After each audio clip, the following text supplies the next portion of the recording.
I'm Julie Zenner along with Dennis Anderson, and here's what's coming up on Almanac North. Well, the governor's task force on housing is coming to Duluth next week for a regional forum working to improve access to quality, affordable homes. A grassroots group of golfers is working with the city to ensure the future of Duluth's public golf courses. And next week's Speak Out Superior event will embrace and support survivors of sexual violence. These stories and the business news next on Almanac North.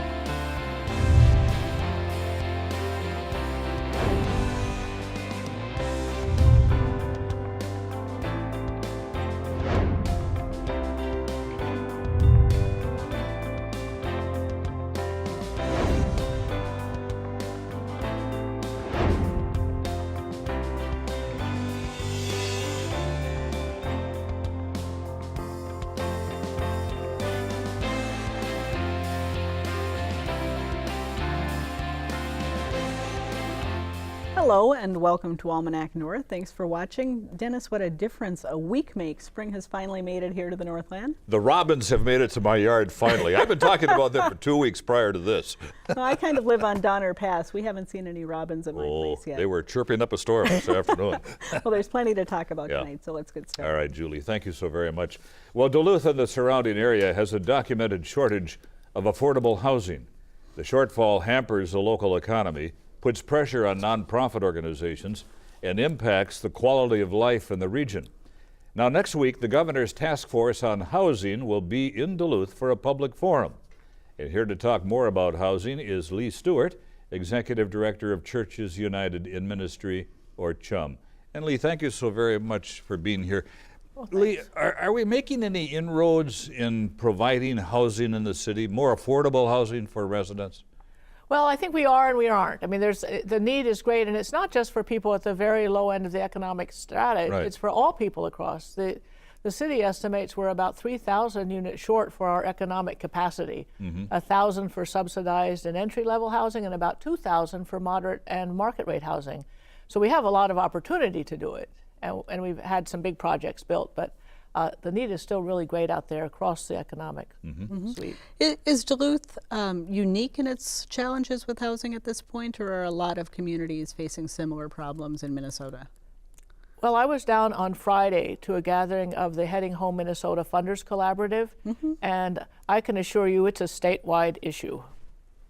I think Duluth is perhaps unique because it's so clear that the lack of housing is impeding our economic development now.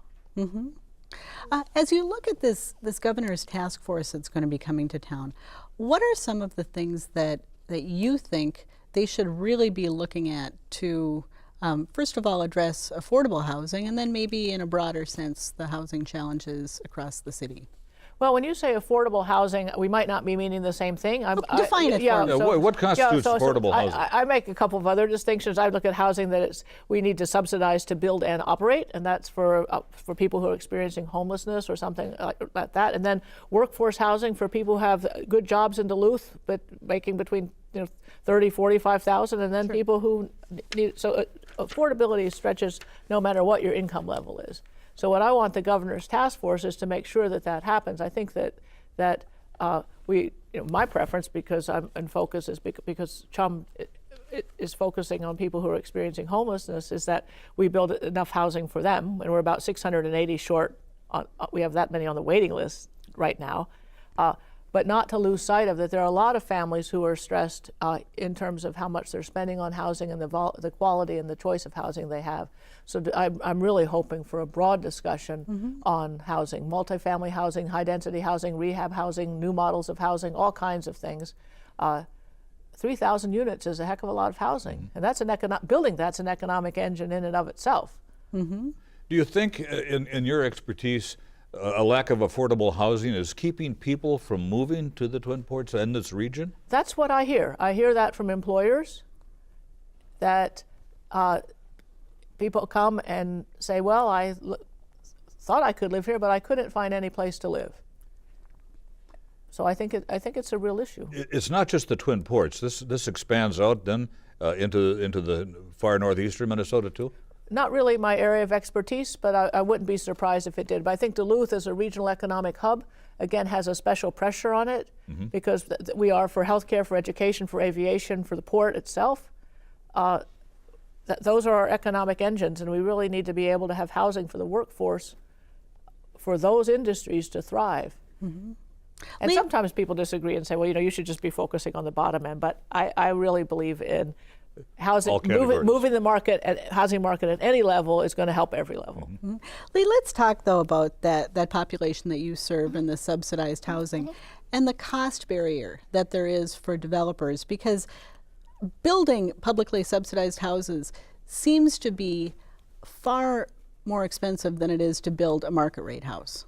Yeah, I'm more familiar with the multifamily numbers. Units. So around, and I've talked to many about this, that the average cost for affordable, so-called affordable subsidized housing in Duluth now is about $268,000 or more per unit, and that just seems astronomical. The private market can do somewhat lower than that, but you don't want to build low. I mean, but I think with some changes in the systems that we use to develop affordable housing, some of the funding mechanisms place extra architectural and structural and engineering burdens on the housing. For example, when we built the Steve O'Neill apartments, which are terrific, one of the rules was that every 3-bedroom apartment needed to have 2 bathrooms. Now, that's really nice, but that could have been another bedroom, or Sure. And I grew up in a house with only 1 bathroom, and it would have been nice to have 2. But if that's a different, maybe that's not a a necessity. But yeah, but it's, again, if that added some extra cost. So I think looking at some design and the one thing I've wondered about is that the extended stay hotel model is, the last numbers I saw were something around $130, $140 per unit, and again, that's not built particularly for long-term housing, but we have a lot of people who could use that as a couple of years when they first come to get a job here and then move up to another house. If we can build twice as many that way.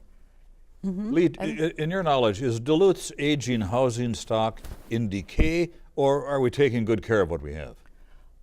Well, again, that's a mixed answer. People have to take, for the single-family housing, we have to take care of it ourselves, and an awful lot of that is built before 1939. And so modernizing that actually is a pretty high ticket item too. But I think people like One Roof Community Housing, in terms of finding housing that has deteriorated and bringing it back online, that's really essential. And one of my big dreams, this is just a pipe dream, when I think about St. Mary's Hospital, recommissioning rather decommissioning. If you think about a hospital room, it's about an efficiency apartment if you can add a modularized kitchen in there. Okay. Lee, with that, we have to run. Okay. Time goes so quickly. It does. Lee Stuart, thank you so very kindly Thank you for very being much. with us. Thank You you. bet. Thank you, Lee.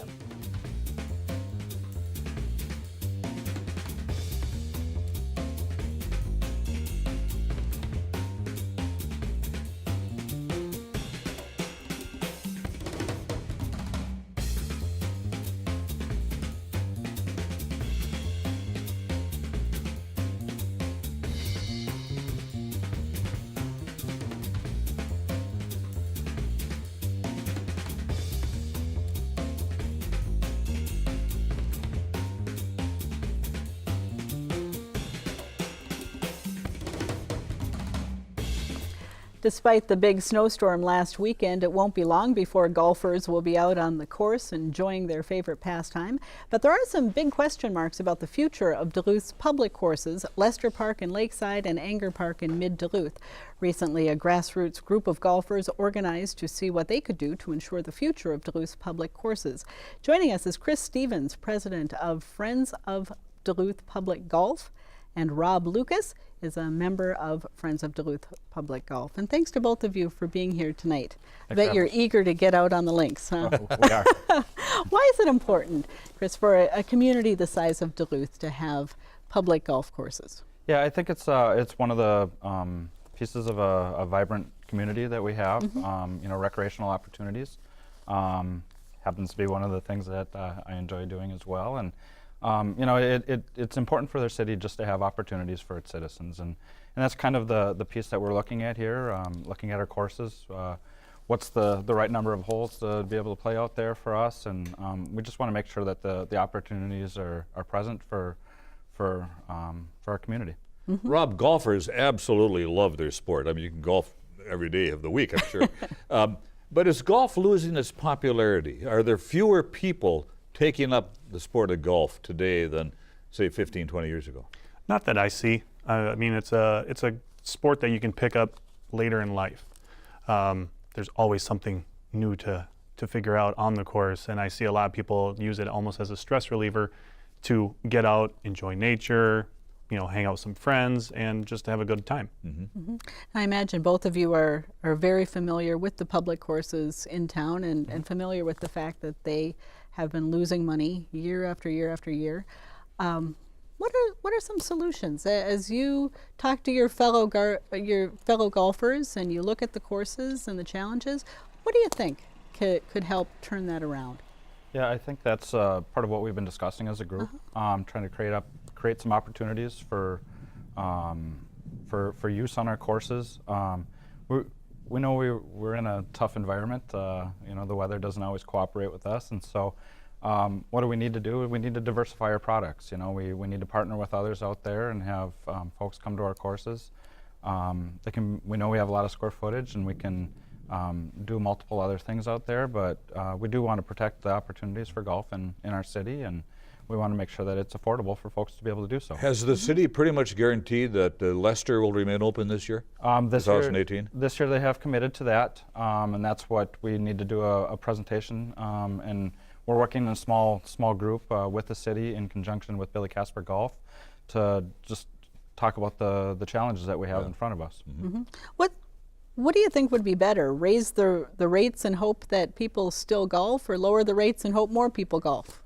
It's kind of a catch-22. I mean, you don't want to raise it too high to where you have your established members be like, oh, that's just way too much. And you don't want to have it so low to where you wonder, how are we going to fill these courses and how are we going to fill the tee times?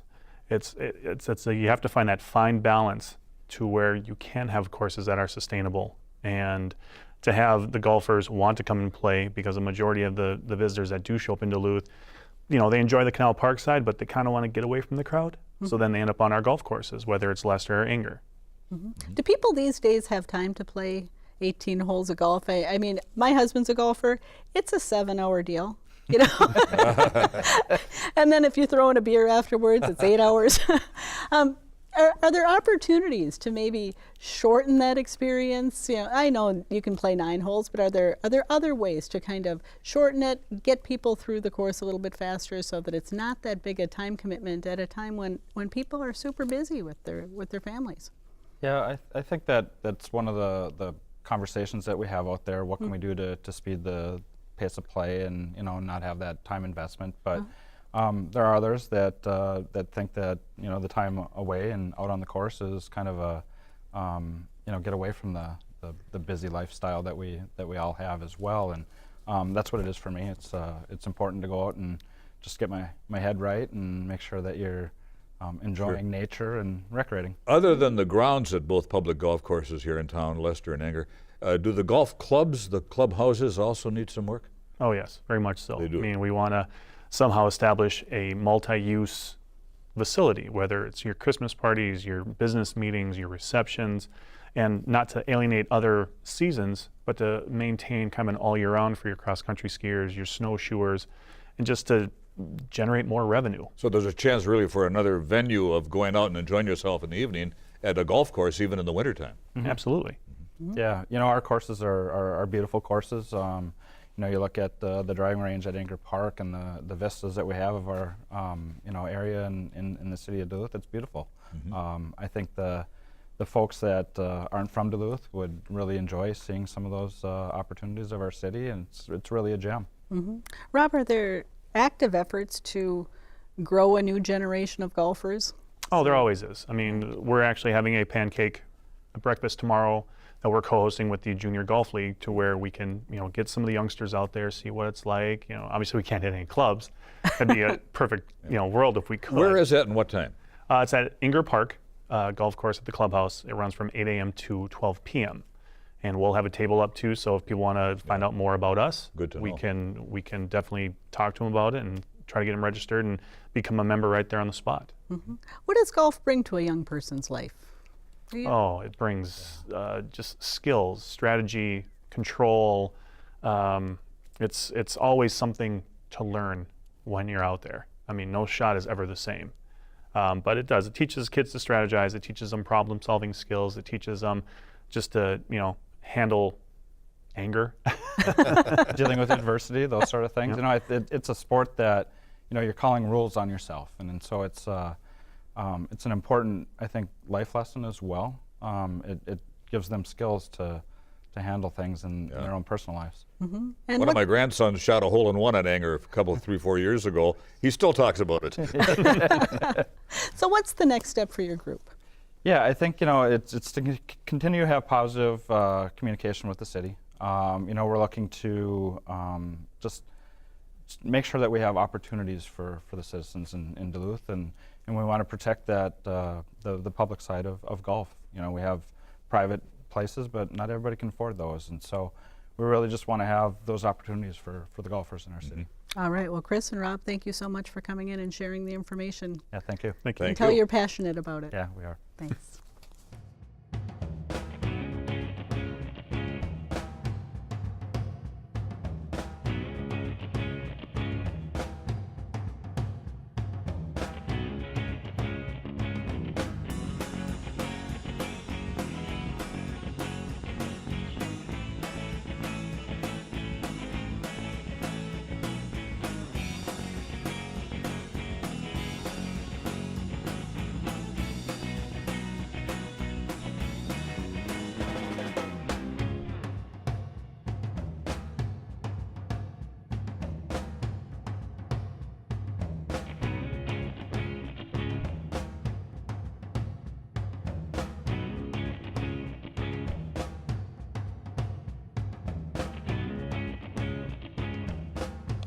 April is Sexual Assault Awareness Month, and this year the theme is Embrace Your Voice.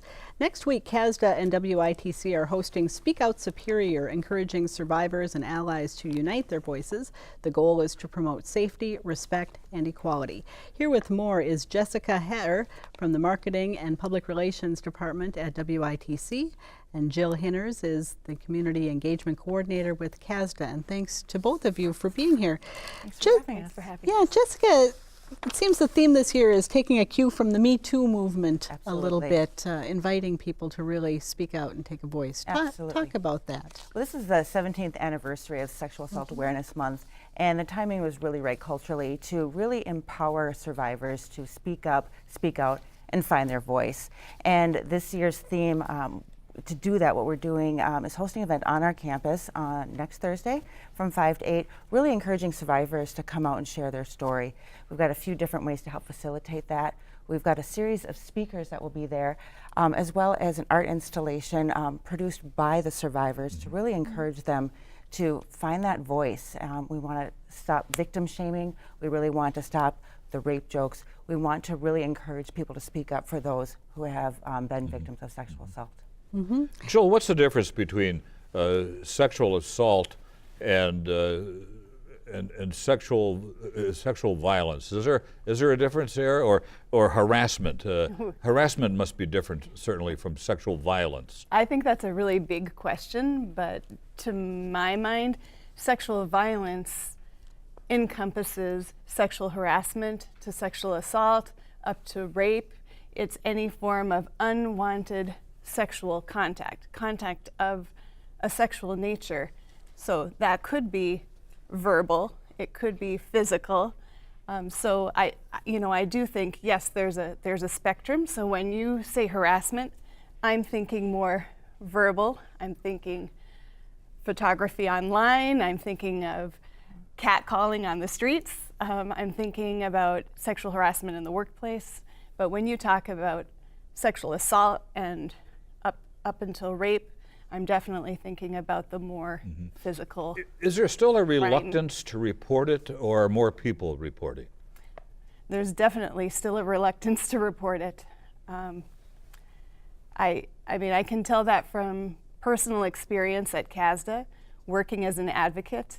We respond to sexual assaults to victims who present at the hospital for exams following a sexual assault. And I wish I could share a percentage with you, but probably a good half of the victims that we respond to, yes, they're okay with being checked out medically to make sure that they're okay following an assault, but they may not want anything to do with the criminal justice process and the possible ramifications of reporting. It's so complicated. It's a very personal decision, and we want to be there for the victim or survivor to support them on whatever path they pick for themselves. Mm-hmm. Yeah. Jessica, you mentioned victim shaming. Mm-hmm. And I think we all like to think that we have become an enlightened society where that doesn't happen anymore. But do you see that there is still a culture where victims are shamed or even blamed for a sexual assault situation? Unfortunately, we do see that. And part of this event to really bring light to that is what were you wearing? Encouraging victims to present the clothing that they were wearing. And that's a real visual sense of saying that no matter what you were wearing, that was not an invitation or an excuse for an attack. And how these articles of clothing have come about is often after the hospital visit, they're taken into evidence. And after the legal proceedings are done, they're given back, and these victims hold on to them, and there's this emotional connection to it. What do I do with that? This is going to be that cathartic sense of, here's what you're going to do. How and why did WITC get involved? Well, it's the right thing to do.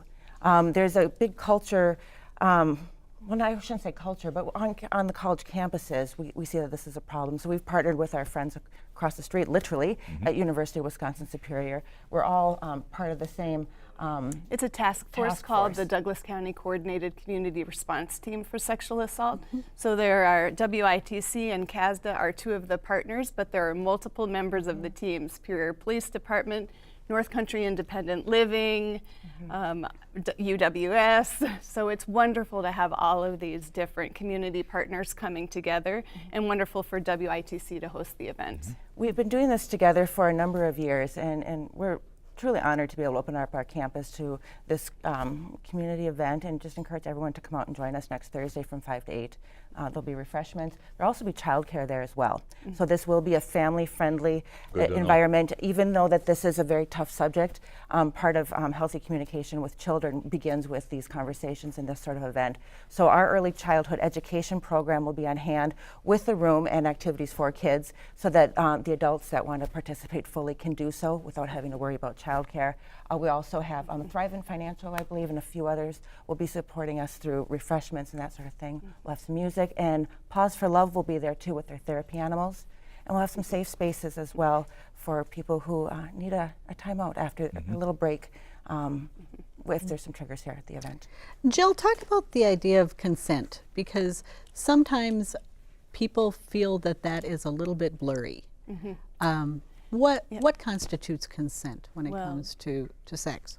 I definitely feel that the definition of consent has expanded over the years, and it's very gratifying to me. I just turned 50. I can't believe I'm saying that on TV. But really, when I think about how things were for me as a child, a high school student, a college student, and the amount of dialogue around consent, I feel, was extremely little to none.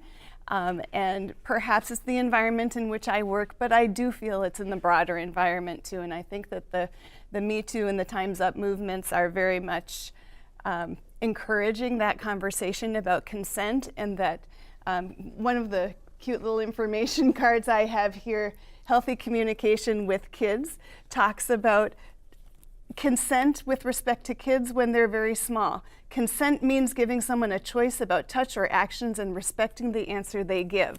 And I just love to see that it's absolutely expanded, so that consent is becoming less and less blurry.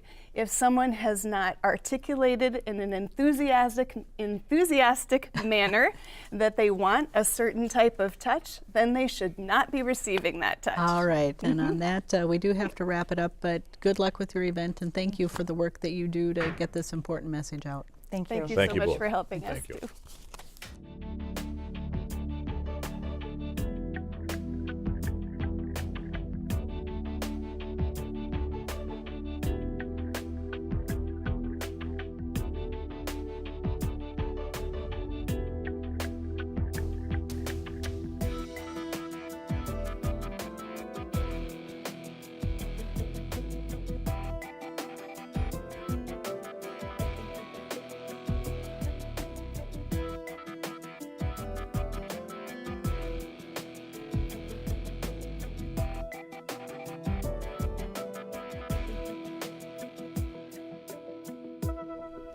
Let's turn now to the business news from the editors at Business North. The company that acquired Magnetation out of bankruptcy has missed a mandatory tax payment for its pellet processing plant in Reynolds, Indiana. Now, according to U.S. court documents, ERP Iron is in technical default on an agreement to pay more than $500,000 of real property taxes and $5.6 million for personal property taxes. White County, Indiana is asking the court to order immediate payment. So far, ERP has paid nothing, according to the plaintiff. A hearing is scheduled on May the 8th. Wells Fargo is closing offices in Eveleth, Silver Bay, Black Duck, and Bemidji. Officials of the firm confirmed this week. The decision was driven by customer behavior, market factors, economic trends, and competitor actions, according to a Wells Fargo spokesman. The company said its digital capabilities will allow it to continue to serve regional customers. Job positions will be eliminated, although employees can apply for jobs elsewhere in the company. During the first quarter of this year, Wells Fargo has consolidated 58 branch offices. After a search spanning nearly 2 years, University of Wisconsin-Superior announced the appointment of Dr. Molly Smith as Provost and Vice Chancellor for Academic Affairs. Smith will begin her new role on June the 1st. She previously served as Provost and Vice President for Academic Affairs and Professor of English at St. Martin's University in Washington. She has also served as Provost of Wheaton College in Wheaton, Illinois. She will replace Dr. Jackie Weisenberger, who is retiring from UWS on July 1st. For more on these and other stories, visit businessnorth.com. If you have a comment on our show, call now, dial 218-788-2849 to leave a message, or send an email to almanacnorth@wdse.org, and visit the WDSE website for updates on the program schedule, news about your favorite PBS shows, and upcoming events here at the station.